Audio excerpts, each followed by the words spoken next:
Hello नमस्कार दोस्तों, स्वागत करते हैं आप सभी को, आप सबका अपना YouTube channel study with Ritesh पर। तो आइए, आज हम लोग हिंदी ग्रामर का क्लास चल रहा था हम सबका, वर्णमाला में स्टार्ट किए थे। इसमें पिछले वीडियो में स्वर वर्ण आपको पढ़ाते थे।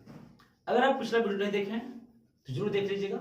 ये आपका पार्ट 2 चलेगा और इसमें हम लोग पढ़ने वाले हैं व्यंजन वर्ण। तो चलिए स्टार्ट करते हैं क्लास को। अब यहाँ पे ध्यान समझना, कहा जाता है व्यंजन वर्ण। कल हम पढ़ाए थे कि भाई साहब वर्ण दो प्रकार के होते हैं, एक का नाम है स्वर वर्ण और एक का नाम है व्यंजन वर्ण। स्वर वर्ण जो स्वतंत्र अवस्था में पाया जाता है और व्यंजन वर्ण जो स्वर वर्ण की सहायता से उत्पन्न होता है। मतलब कि व्यंजन वर्ण तभी बनेगा जब आपके इनके पास कौन आएंगे, स्वर वर्ण आएंगे। तो जो स्वर वर्ण की यानी स्वर वर्ण की सहायता से या स्वर वर्ण की पदों में व्यक्त होती है उसे हम व्यंजन वर्ण कहते हैं। जैसे कि उदाहरण बताए थे कि यहाँ पे क है तो इसमें मुख्य रूप से क और अ मिला हुआ है, ये व्यंजन रियल में ही है और अ इसमें आपका स्वर है, तब जाकर फाइनल क्या बनता है, क बनता है। ये सारी बात आपको हम समझा दिए। अब समझना है व्यंजन वर्ण की संख्या इत्यादि की बात। अब व्यंजन वर्ण जो है वह आपका स्वर वर्ण की तो पढ़ाई दी। अगर परंपरागत के हिसाब से पूछेगा कि परंपरागत के हिसाब से व्यंजन वर्ण की कुल संख्या बताइए, परंपरागत, तो जब भी आपका परंपरागत के हिसाब से पूछेगा तो परंपरागत के हिसाब से जो आपका व्यंजन वर्ण की संख्या आपसे पूछा जाएगा कि परंपरागत के हिसाब से व्यंजन वर्ण की कुल संख्या कितनी है। अर्थात परंपरागत कहने का मतलब ये हुआ कि मुख्य रूप की बात हो 33 आपका याद रखना। ये जो आपका परंपरागत है ना, इनकी संख्या कितना रखना आपको 33। जब भी आपको पूछा जाए कि उच्चारण के हिसाब से कितनी संख्या होते हैं तो बड़ा ध्यान समझना, उच्चारण के हिसाब से आपका 35 होते हैं व्यंजन वर्ण की संख्या उच्चारण के हिसाब से। तो उच्चारण के हिसाब से आपका 35 होते हैं। और जब भी आपको लेखन के हिसाब से पूछा जाए ना तो लेखन के हिसाब से व्यंजन वर्ण की संख्या आपका 39 मतलब कि 39 होते हैं। इतनी बात समझ में आ गई। व्यंजन वर्ण की बात किया जाए तो व्यंजन वर्ण मुख्य रूप से 3 प्रकार के होते हैं। कितने प्रकार के? 3 प्रकार के कौन वर्ण होते हैं? व्यंजन वर्ण होते हैं। अब यहां पे चीजों को ध्यान समझिएगा। सबसे पहले 3 प्रकार, इसको मुख्य रूप से 3 ही प्रकार बोलते हैं, एक और आते हैं हम लोग को संयुक्त व्यंजन में। अब यहां पे ध्यान दीजिएगा, सबसे पहला व्यंजन होते हैं स्पर्श व्यंजन। स्पर्श व्यंजन, इसका उच्चारण करने में हमारी दोनों जो होठ होते हैं वो सटते हैं अर्थात स्पर्श करते हैं। इसी को स्पर्श व्यंजन कहा जाता है। मतलब कि उच्चारण करने में हवा फेफड़ा से निकलते हुए मुंह को स्थान से विरोध करते हुए एकदम आराम से कंठ से डायरेक्ट निकल जाते हैं, उसे स्पर्श व्यंजन कहते हैं। अब यहाँ पे सीधी सी बात याद रखना, यानी होठ में स्पर्श करना, दांत में या होठ में स्पर्श करते हुए निकलता है, उसे स्पर्श व्यंजन कहते हैं। स्पर्श मतलब कि सटते हुए। अब यहां पे इनकी संख्या जो होते हैं आपका 25 होते हैं। स्पर्श व्यंजन से कितना हो गया? 25 हो गया भाई। 25 जो है वह स्पर्श व्यंजन की संख्या होती है। 25 स्पर्श व्यंजन है। कौन कौन है? बड़ा ध्यान समझना। अब यहां पे कौन कौन है बात को बड़ा आसानी समझ सकते हैं हम लोग। सबसे पहला आपका क से लेकर अंग तक, क, ख, ग, घ और एक हुआ अंग, 5 हो गया। उसी प्रकार से छ, छ, ज, झ और आपका य। उसी बाद ट, ठ, ड, ढ और न। उसी प्रकार त, थ, द, ध और न। उसी प्रकार प, फ, व, भ और आपका हो गया म। मतलब कि एक परिवार में 5 गो है तो टोटल कितने परिवार है? 5 परिवार। तो आपका यही आपका पास मतलब कि 25 स्पर्श व्यंजन क से लेकर फाइनली हम कहां तक लिख सकते हैं? म तक लिखते हैं। आपके 25 हो गया, 5 यहां हो गया, 5 आपका यहां है, 5 आपका यहां है, 5 आपका यहां है और 5 आपका यहां, 25 हो गया। इसी व्यंजन को हम स्पर्श व्यंजन कहा जाता है। कितनी संख्या वैसे 25 इनकी संख्या किनका स्पर्श व्यंजन। अब यहां पे ध्यान से चूक समझना, जैसे हम लोग को क ख ग घ अंगा तक सीखे, ये पूरा सीख गए प फ ब भ म तक, तब हम लोग को बच्चा में योर लवा का सिखाया था। योर लवा का जिसको हम लोग कहते हैं पहाड़ा मिलता था योर और लवा का, तो उसे हम लोग अंतस्थ व्यंजन कहते हैं। और अंतस्थ व्यंजन की जो संख्या होती है वो आपका 4 होते हैं। कितने होते हैं 4। अंतस्थ व्यंजन की संख्या आपकी कितना हो जाएगा भाई साहब 4 हो जाएगा। बड़ा ध्यान समझना।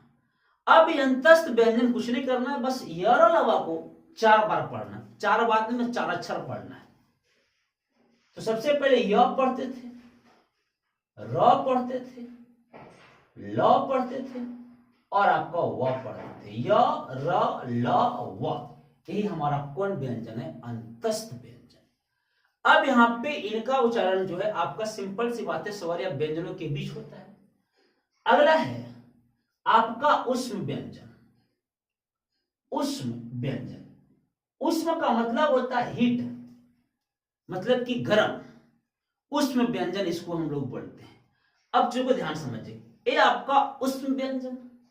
उष्म व्यंजन कहने का मतलब जिसको बोलते समय मुंह से गर्म हवा निकले, एकदम तुरंत धड़क जाए। जैसे बोले सो सो, तो सो बोले तो एकदम गर्म हवा, सो ऐसे एकदम लहर जाएगा, एकदम धड़क जाएगा, तो वो आपका अंत उसमें व्यंजन हो। और इनकी भी संख्या होती है कितना 4 होते हैं। अब यहाँ पे कौन कौन है सर, इसमें सिंपल सी बात है, तालाबी स्व, मूर्धनी स्व, दंती स्व और आपके आएंगे ह। तालाबी स्व, मूर्धनी स्व, दंती स्व और आपका क्या होंगे भाई साहब ह होंगे। ये आपका हो गया। अब जो समझना ध्यान से, अब 25 हो गया। 25 और 9 की बात करते हैं, तो 25 और 9 जो हो गया वो आपको कितना हो, जल्दी काउंटिंग कर लो। तो सिंपल बात याद रखना भाई साहब कि ये आपका 25 और 8 हुआ, 4 यहां और 4 यहां 8, तो 25 4 29 और 29 4 कितना हो गया 33। यही आपका परंपरागत के हिसाब से 33 है। अगर एक होते हैं, एक और है, मतलब कि मुख्य रूप से तो ये एक और है, उसको हम लोग कहते हैं संयुक्त व्यंजन। क्या बोलते हैं, संयुक्त व्यंजन बोलते हैं। और संयुक्त व्यंजन जो होते हैं इनकी भी संख्या 4 है। अब कौन कौन है समझना ध्यान से। अब यहाँ पे इनकी संख्या कौन कौन है ये चीज को हमें समझना पड़ेगा। तो कौन कौन संख्या से बड़ा ध्यान समझना। अब यहाँ पे ये आपका 6 है भाई साहब, त्र है, ज्ञ है और आपका श्रवण कुमार वाला स्वर।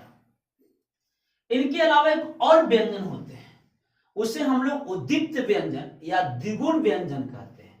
द्विगुण व्यंजन, अब यहाँ पे द्विगुण व्यंजन कहिए या इसको एक और नाम दिया गया है, इसी को हम लोग उद्दीप्त व्यंजन या उच्छिप्त व्यंजन भी कहा जाता है। कौन बोलेंगे, उच्छिप्त व्यंजन या फिर आपका द्विगुण व्यंजन, इसको हम उच्छिप्त व्यंजन भी कहते हैं। और इनकी संख्या जो है आपका 2 है। ड के नीचे इस प्रकार से बिंदी रहेगा और ढ के नीचे इस प्रकार से बिंदी रहेगा। हमारा यहाँ 33 हो गया, 33 और 2 35 से ही आपका है भाई साहब उच्चारण में, और 35 और 4 और संयुक्त जोड़ेंगे तो ये हमारा लेखन के आधार पर है। किस लेखन के आधार पर, इतनी बात समझ में आ गई। तो यही हमारा द्विगुण। अब सर यहाँ पे एक बात याद रखना, यहाँ पे भी ड ढ है, परंतु यहाँ पे ड ढ के नीचे बिंदी लगा हुआ है, इसलिए इसको द्विगुण या उच्छिप्त व्यंजन कहते हैं। जब कोई शब्द में के शुरुआत में ड और ढ रहे तो वहां पे स्पर्श व्यंजन में ड ढ लगा। जैसे डमरू लिखना रहे तो डमरू ऐसे लिखा गया, ढोलक लिखना रहे तो ढोलक ऐसे लिखा गया। कहने का मतलब यह हुआ कि जब हम लोग शुरू में ड और ढ का प्रयोग करेंगे तो वहां पे हम स्पर्श व्यंजन का प्रयोग करेंगे, लेकिन जब बीच में या अंतिम में करें तो वहां पे द्विगुण व्यंजन। जैसे कि आपका सड़क लिखना रहे तो आप देख रहे हैं बिंदी लग गया, पढ़ना लिखना रहे देख रहे हैं बिंदी लग रहा है, चढ़ना लिखना रहे देख रहे हैं बिंदी लग रहा है, गड्ढा रहे देख रहे हैं बिंदी लग रहा है। मतलब इतनी बात याद रखना आप सबके सिलेबस के अनुसार कि द्विगुण व्यंजन मतलब इसका दो गुण है, जब शुरू में आएगा तो स्पर्श व्यंजन और बीच में आएगा तो आपका द्विगुण। यही हमारा है व्यंजन वर्ण। कौन वर्ण भाई? व्यंजन वर्ण। व्यंजन वर्ण उसको बोलते हैं जो स्वर वर्ण की सहायता से उत्पन्न होती है, उसी को हम व्यंजन वर्ण के नाम से जाना जाता है। किसके? स्वर वर्ण की सहायता से। जो स्वर वर्ण की सहायता से उत्पन्न होता है वैसा है, उसे हम व्यंजन वर्ण कहेंगे, उसी को हम व्यंजन वर्ण कहेंगे। किसकी सहायता से? स्वर वर्ण की सहायता से। क्या बोलेंगे? व्यंजन वर्ण कहेंगे। व्यंजन वर्ण परंपरागत में 33 है, उच्चारण में 35 है और लेखन में इनकी संख्या 39 है। कितने प्रकार के? मुख्य रूप से तो भाई 4-5 प्रकार के हो गया, लेकिन मुख्य रूप से 3 ही प्रकार आते हैं, ए और ए नहीं आते हैं, लेकिन टोटली अगर गिनेंगे तो आपका 5 प्रकार के हो गया। ऐसे जनरली 4 यहां तक सही रहता है। अब यहाँ पे मुख्य रूप से 3 स्पर्श, अंतस्थ और आपका औष्म, लेकिन इसमें 2 और है, एक संयुक्त व्यंजन है और एक आपका द्विगुण व्यंजन या फिर आपका उच्छिष्ट व्यंजन है। द्विगुण व्यंजन या फिर आपका उच्छिष्ट व्यंजन है। बात समझ में आ गया? अब टोटली समझना वाली बात है वैसा है। स्पर्श व्यंजन की संख्या हो गया 25। अब बचपन में हम लोग क, ख, ग, घ, अंग, च, छ, ज, झ याद होगा आपको? क से कबूतर, ख से खरगोश, घ से गधा, घ से घोड़ी, अंग से कुछ नहीं, है ना? ये सब आपको च से चम्मच, छ से छलनी ऐसे बता रहे, ज से जहाज, झ से झंडा, यूं से कुछ नहीं। ट से टमाटर, ठ से टटेरा, ढ से डमरू, ढ से ढोलक, न से कुछ नहीं। त से बोला गए तरबूज, थ से थर्मस, द से दारू, बियारू बंद है ना? ध से कुछ याद रखो, धन धन और न से कुछ नहीं, ऐसे कुछ करके हम लोग पढ़ते थे। अब ये सारी के सारे स्पर्श व्यंजन जो बचपन में बच्चे लोग पढ़ रहे थे, क ख ग च छ ट ठ त थ प फ, उस बच्चे को सिखाना, देखो बेटा तुम क्या पढ़ रहे हो? तो तुम स्पर्श व्यंजन पढ़ रहे हो। कितनी संख्या हो गया? 25 संख्या हो गई सर। कितने भाई सर? 25। अंतस्थ व्यंजन से कितनी हो गया? वैसा है 4 हो गया। अब जैसे ही म तक हम लोग याद करते थे तो हमने के बड़ा कि अब तो हम य र ल व लेंगे, ऐसे बोलते बोलते ससुरा 3 को याद हो जाता था, य र ल व 4 को याद हो गया। मतलब कि अभी ये वाला लेना है तो धीरे धीरे लोग सिखाता है, तुम टेंशन मत, तो चार से चुको, य है, रो है, लो है, रो है। हमने तो क्या करते? यो रो लो वो ये य र ल जो सीखे ना, इसी को बोलते हैं अंतस्थ व्यंजन। क्या बोलते हैं? अंतस्थ। और जैसे अंतस्थ के बाद आएगा उष्म, क्या? उष्म। अब यर वो हो गया तो 4 को बोलना है, तलबी सो, मूर्धनी सो, डंटी सो, ह। तलाबी सो, मूर्धनी सो, डंटी सो, ह। क्या बोला? तलाबी सो, मूर्धनी सो, डंटी सो, ह। क्या? तलाबी सो, मूर्धनी सो, डंटी सो, ह। तलाबी सो, मूर्धनी सो, डंटी सो, ह। मतलब कौन हो गया? उष्म व्यंजन। कितनी संख्या? 4 संख्या। उसी प्रकार से हुआ वैसा है संयुक्त व्यंजन। अब इनकी भी संख्या कितना है मेरे लाडलो? तो इनकी भी संख्या 4 है, मतलब 4 4 4 ऐसे बोल देना है। तो अब यहाँ पे अंतस्थ भी 4, उष्म भी 4, संयुक्त भी 4। अंतस्थ, उष्म, संयुक्त। औस क्या बोलना कोडी? औस पूरा याद रखना है। सौस, सौस का कोडी कुछ याद हो, जैसे स हो गया, अ हो गया, उ हो गया, स। सौस याद रखो, सौस, सौस ऐसे याद रखना। क्या खाते होंगे भाई साहब? चौमिन वगैरह खाते, तो सॉस मिलता हुआ, सॉस लो सर, सॉस लो। तो हम लोग बोलना है सॉस नहीं बोलना, सॉस बोलना है। सॉस, सासू मां नहीं, सॉस। तो स से हो गया आपका स्पर्श, आधा स से स्पर्श। अब यहाँ पे अ से अंतस्थ, उ से उष्म, फिर स से हो गया संयुक्त। अब 25 को तो याद रखना क से म तक, 25 को याद रखना क से म तक। अब कुछ ने बोला फिर स से, अ से अंतस्थ 4 गो, यो और लो, फिर उ है उष्म, कै गो? 4 गो। तलबी सो, मूर्धनी सो, डंडी सो, ह। फिर आपका सो है संयुक्त, कै गो? 4 गो, छ, त्र, ज्ञ, स्र। और द्विगुण आपका ड, और क्या हो गया आपका ड। इतनी बात समझ में आया? फिर से रिकॉर्ड करो। अब समझना है कि व्यंजन वर्ण किसकी सहायता से? स्वर वर्ण की। कल बताया था ना कि व्यंजन कहता है स्वर से कि तोरा बिना दुनिया वीरान लगो स्वर रे। कौन कर रहा है वैसे? व्यंजन। मतलब कि तुम नहीं होगा तो मेरा कोई वैल्यू ही नहीं है, हम हो ही नहीं सकते, लोड ससुरा कैसे नहीं होगा। अब यहाँ पे ये व्यंजन तभी पूरा होगा जब स्वर आएगा, है ना? तो अब यहाँ पे जब स्वर नहीं आएगा तो व्यंजन अधूरा होगा, आधा में गिनती होगा। तो लास्ट में बोला जा जा सजना मैं तुझको बुला दिया, इस प्रकार से याद रखना है। अब समझ में आ गया? स्पर्श, अंतस्थ, उष्म और क्या हो गया आपका? संयुक्त। अब चीजों को बड़ा ध्यान समझना। अब स्पर्श व्यंजन से कुछ और बातें सीखना है। तो सबसे पहले स्क्रीनशॉट ले लो, वीडियो को पॉज करके ले लो स्क्रीनशॉट। अब क्या है, अब जो को समझो ध्यान से भाई साहब। अब हमें 25 स्पर्श व्यंजन में ही पूरा खेला है। कितना में? 25 स्पर्श व्यंजन में ही पूरा खेला है। तो सबसे पहले चीजों को समझो। 25 स्पर्श व्यंजन का हो गया, खा हो गया, गा हो गया, घा हो गया और अंगा हो गया। फिर भाई तो चा हो गया, छा हो गया, जा हो गया, झा हो गया, इया हो गया। और भाई टा हो गया, ठा हो गया, डा हो गया, ढा हो गया, ना।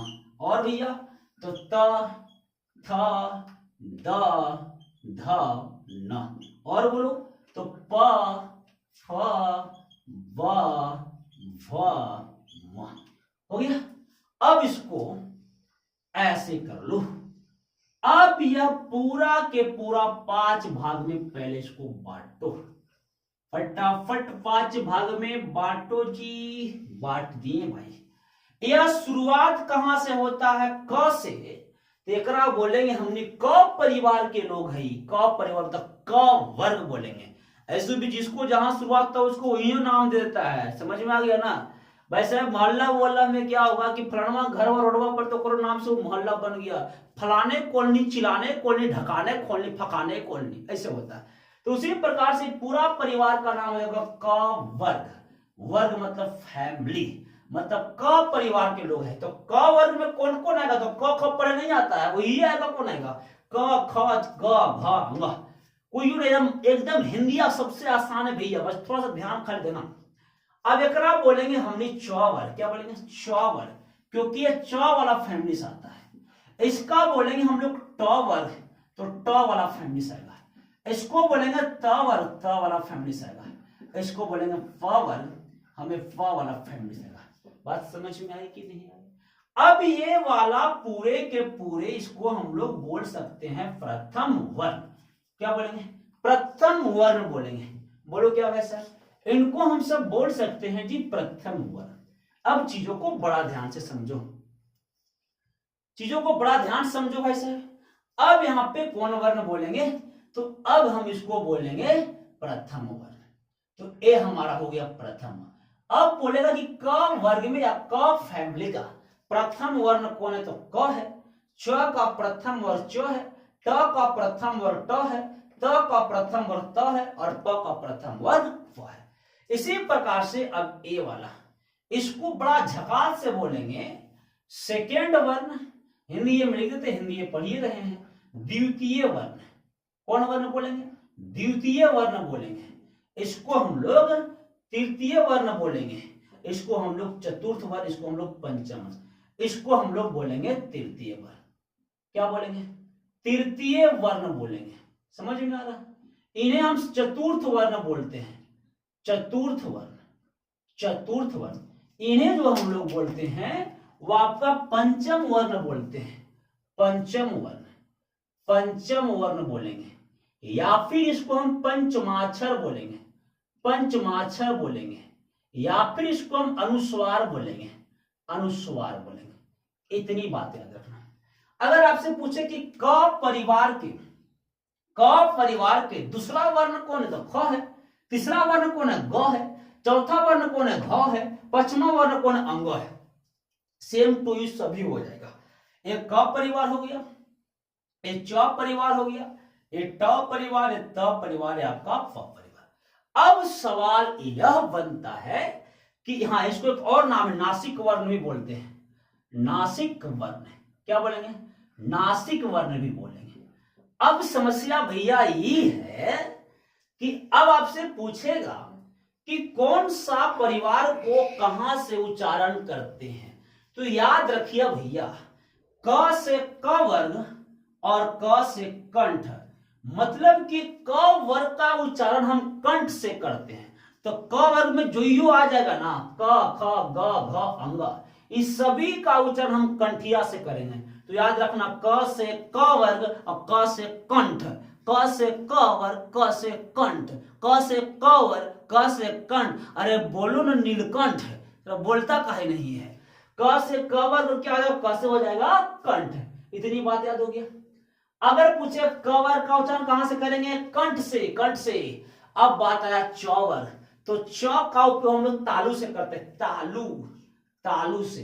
तो चौवर का उच्चारण हम कहां से करेंगे, तालु से, चौवर का तालु से। और टवर का उच्चारण हम करेंगे मूर्धन से, मूर्धि धुन धुन के, तो टवर से मूर्धन से।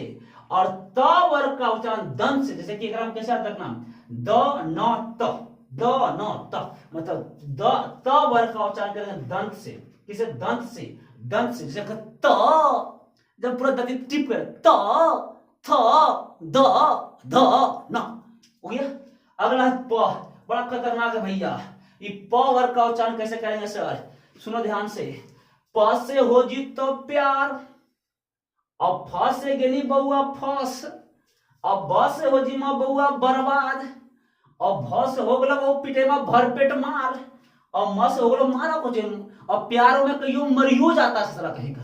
तो इस सबके सभी प्यार बर्बाद फसल उसल जो भी होता है वो सब होता है होठ से, होठ, होठ ने प्यार बार कार्य करेगा। अरे बच्चे रख सकते, तुमको बिगाड़ेंगे नहीं हम।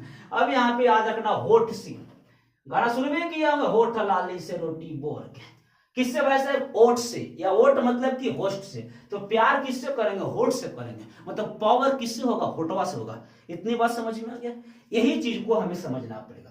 पंचा, प्रथम, द्वितीय, तृतीय, चतुर्थ, पंचम, कवर, चवर, टवर, तवर, पवर, क च ट त प, क से कवर, क से कंठ, क से कवर, क से कंठ, क से कवर, क से कंठ। अब यहाँ पे च से चवर, त से तालु, च से त, चवर, त से तालु।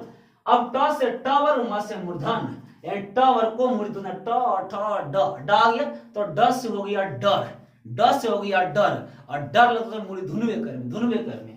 अब त थ द ध न, त द न त, दंत से। अब प से हो गया प्यार, तो होठ उठ लगे करना, तो हो गया ओठ से। याद हो गया, इतनी बात दिक्कत है भाई साहब, बता जल्दी। चलो यहां तक सबको समझ में आ गया। अब सुनो मेरी भाई साहब ध्यान से, कुछ और बातें सीखना है यहाँ पे। अब कुछ और बातें सीखना है। अब और बातें में क्या क्या सीखना है सर, अब यहाँ पे घोषत्व के आधार पर व्यंजन वर्ण को दो भागों में बांटा जाता है। किसके आधार पर, घोषत्व के आधार पर। अब चीजों को समझो ध्यान से, ये जो घोषत्व के आधार पर व्यंजन वर्ण को कितने भागों में बांटेंगे, दो भागों में बांटेंगे। अब सुनो ध्यान से, घोषत्व के आधार पर, अब यह घोषत्व के आधार पर क्या होता है, कितने भागों में बांटने की बात हम बोल रहे हैं भाई साहब, दो भागों में बांटने की बात बोल रहे हैं। पहला भाग, दूसरा भाग। पहला भाग जो होगा उसे अघोष व्यंजन कहते हैं। क्या कहते हैं, अघोष व्यंजन, अघोष। तो पहला भाग जो है उसे हम अघोष व्यंजन कहते हैं। अब अघोष व्यंजन का सिंपल परिभाषा तुम जल्दी से लिखो, जिसमें ध्वनि के उच्चारण करने में स्वर तंत्र आपस में नहीं सट जाता है। सिंपल सी बात है, इसे हम लोग क्या कहते हैं, अघोष व्यंजन। अघोष व्यंजन कौन कौन होते हैं सर, तो सिंपल सी बात है, इस वर्ग में आपका प्रथम वर्ग और आपका द्वितीय वर्ण आते हैं। कौन कौन आते हैं, प्रथम वर्ग आते हैं और द्वितीय वर्ण आते हैं। मतलब कि ए प्रथम वर्ग, ए प्रथम वर्ण ये हुआ, या वर्ग जो भी है, दूसरा वर्ण आपका ये हुआ। तो ये दोनों जो आपका होंगे, ये पूरे क ख च छ ट ठ त ध, और इसे हम कहते हैं अघोष व्यंजन। मतलब कि इसमें प्रथम वर्ण और साथ साथ में दूसरा वर्ण भी आ जाए, उसे हम अघोष व्यंजन के नाम से जानते हैं। प्रथम वर्ण और दूसरा वर्ण, और तीन गो और आते हैं, तालवी स, मूर्धनी स और आपका डंटी स। तालवी स, मूर्धनी स, डंटी स, बोलो क्या क्या, तालवी स, मूर्धनी स, डंटी स। प्रथम वर्ण में मतलब कि प्रथम वर्ण मतलब सबका, ये क परिवार का प्रथम वर्ण क, च परिवार का च, ट परिवार का टो, त परिवार का तो, प परिवार का प, क का दूसरा वर्ण ख, च का दूसरा वर्ण छ, ट का आपका ठ, त का आपका थ और प का आपका फ। इसी को प्रथम वर्ण दूसरा, मतलब ये सारी चीज जो है वो आपका अघोष व्यंजन में जाएगा। किस में जाएगा? अघोष व्यंजन में सारी चीज आपको चला जाएगा। सुनो ध्यान से मेरे दोस्तों, अब यहाँ पे एक वर्ण में 1 2 3 4 5 है, 2 वर्ण में 5 दूना 10 है, मतलब कि इसमें टोटल संख्या आपका 5 + 5 यानी 10 और 3 100 तो आपका 13 होते हैं। तो अघोष व्यंजन की कुल संख्या कितना हो जाएगा? 13।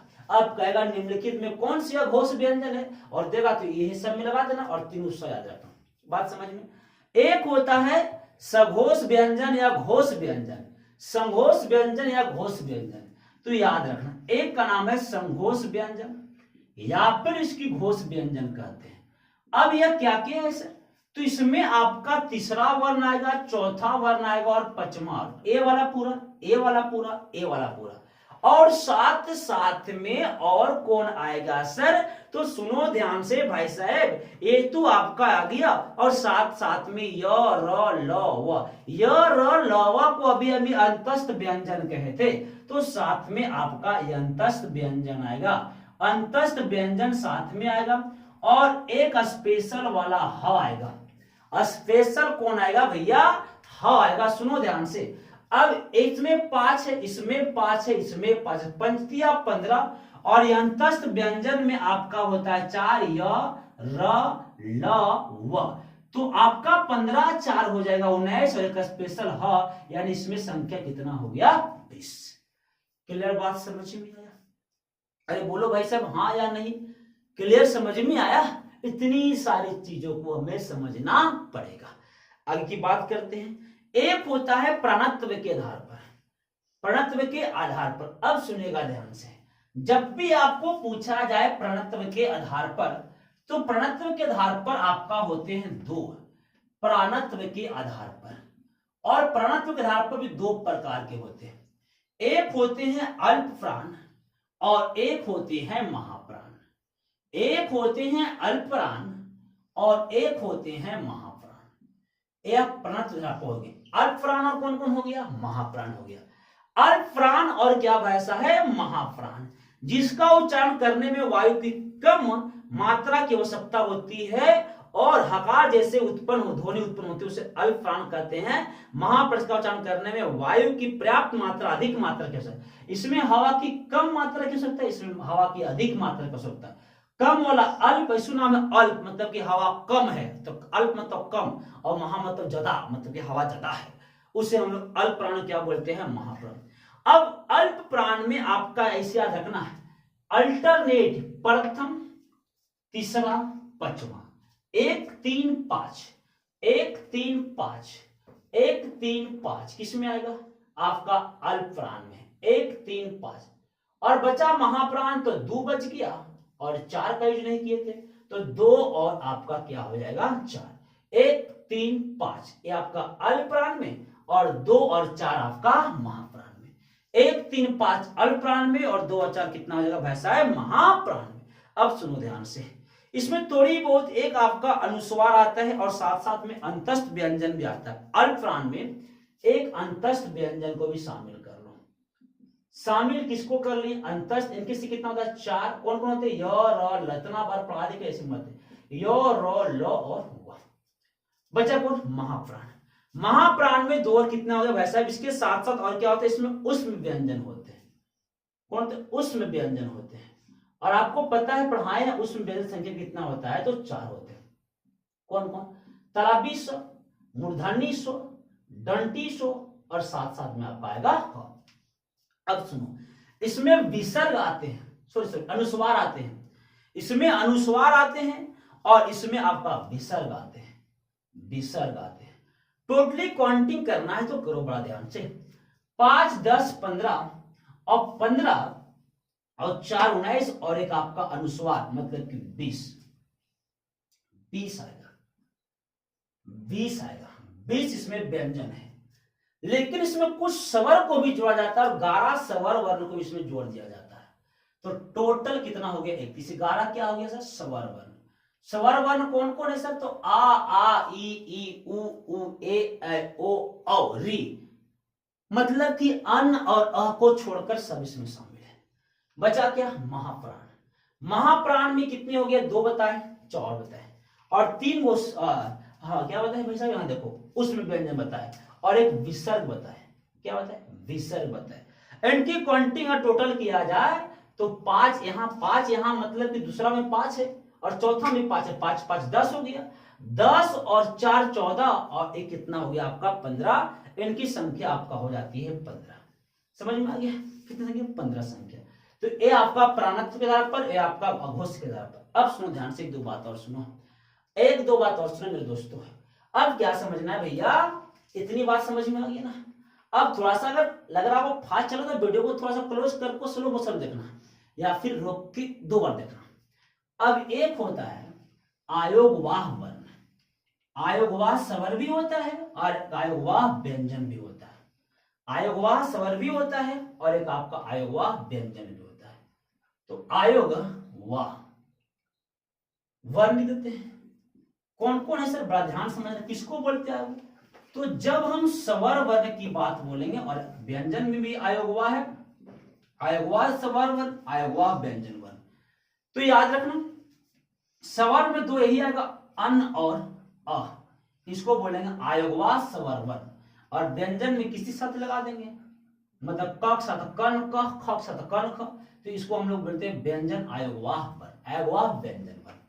तो चलिए आज हमारा टॉपिक कंप्लीट हो गया है वर्णमाला। मिलते हैं फिर से एक नए वीडियो के साथ। जब तक के लिए आप लोग का बहुत सारा प्यार आशीर्वाद, आप लोग पढ़ते रहिए, मेहनत करते रहिए। अगर वीडियो आपको अच्छा लगा तो लाइक करना, शेयर करना, चैनल को नया सब्सक्राइब और बेल आइकन दबाना। जय हिंद, जय भारत, जय बिहार।